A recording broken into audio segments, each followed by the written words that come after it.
ধর্মকে পুঁজি করে সামাজিক যোগাযোগ মাধ্যমে চটকদার প্রচারণা, ভেজাল মধু তৈরির অভিযোগে সমালোচনার মুখে পাইকারি সাতক্ষীরা মধুঘর প্রতিষ্ঠান।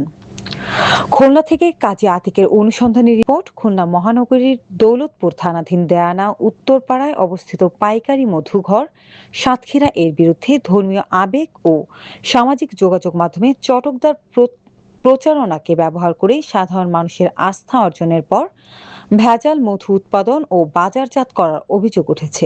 কাল কিয়ামতের মাঠে অবশ্যই জবাবদিহি করব। অভিযোগ রয়েছে অধিক মুনাফার আশায় চিনি, গ্লুকোজ, সিরাপ, নারকেল তেল, কৃত্রিম রং ও বিভিন্ন রাসায়নিক উপাদান ব্যবহার করে মধু প্রস্তুত করে তা খাঁটি মধু হিসেবে বাজারজাত করা হচ্ছে। এ ঘটনায় স্থানীয়দের মধ্যে উদ্বেগ তৈরি হয়েছে। সরজমিনি কারখানায় গিয়ে দেখা যায় বড় বড় পাত্রে মধু গরম করা হচ্ছে। সেখানে মধুর আর্দ্রতা কমানোর কাজ চলছিল বলে দাবি করা হয়। একই সঙ্গে নারকেল তেলের মতো দেখতে একটি তরল পদার্থ সেখানে দেখা যায়। এ বিষয়ে জানতে চাইলে প্রতিষ্ঠানের মালিক মোহাম্মদ মামুন দাবি করেন, ওই বোতলগুলো নারকেল তেলের এবং অনেকেই ফোন করে এই তেল কিনতে চান বলেই সেগুলো সেখানে রাখা হয়েছে। তবে সংশ্লিষ্ট নম্বরে যোগাযোগ করলে তেল বিক্রির বিষয়টি অস্বীকার করা হয়। এ বিষয়ে Bangladesh standards and testing institution Khulna কার্যালয়ের উপপরিচালক ও অফিস প্রধান মোহাম্মদ লুৎফর রহমান ক্যামেরার সামনে কথা বলতে রাজি হননি। তিনি বলেন, ঊর্ধ্বতন কর্তৃপক্ষের অনুমতি ছাড়া আমি কথা বলতে পারবো না।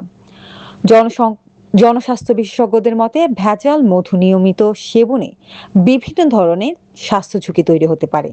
তাই তারা বিশ্বস্ত ও পরীক্ষিত উৎস থেকে মধু কেনার পরামর্শ দিয়েছেন। একই সঙ্গে ভেজাল খাদ্য উৎপাদন ও বাজারজাতকরণ রোধে সংশ্লিষ্ট কর্তৃপক্ষের নিয়মিত নজরদারি ও প্রয়োজনীয় আইনগত ব্যবস্থা গ্রহণের দাবি জানিয়েছেন সচেতন মহল। এবং হাইজিন মেনটেন রেখে একটা সুস্বাস্থ্যসম্মত খাবার, যেহেতু মধু হলো একটা মানুষের শরীরে ইমিউনিটি সিস্টেমের জন্য মূলত সবাই খায়, সেদিকে লক্ষ্য রেখে মূলত আমরা আমাদের প্রোডাক্টগুলো সবসময় রেডি করি।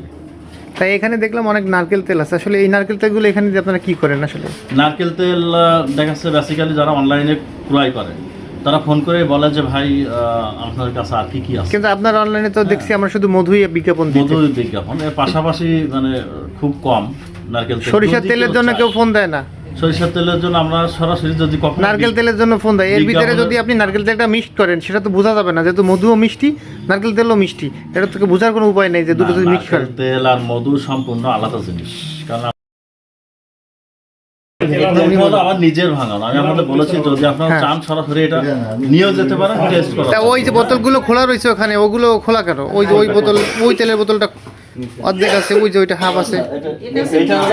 আমরা যে পরে করে তেলটা ভাঙায় নিয়ে আসছি, আনার পরে ওই তেলের যে ময়লাটা থাকে এটা রেখে দিলে আস্তে আস্তে। ময়লার কথা বলিনি, বলছি বোতলে হাফ তেল কেন সেটা বলছি, এটা খোলা না। বোতলে হাফ তেল এই যে ময়লা ছিল এটা রাখা হয়েছে, অটোমেটিক্যালি নিজেই ফিল্টার হবে, কারণ ময়লাটা তো ঝাঁকু দেখেন। আবার কিন্তু অনেকে অভিযোগ করছে যে আপনারা তেল মিক্স করছেন, কিছু মিক্স করে বিক্রি করছেন। আমি সেটা চ্যালেঞ্জ দিয়েছি, আমি বলছি তো এখানে যে অবস্থা আছে আপনারা সে অবস্থা নিয়ে একটা যে কোনো টেস্ট করতে পারেন।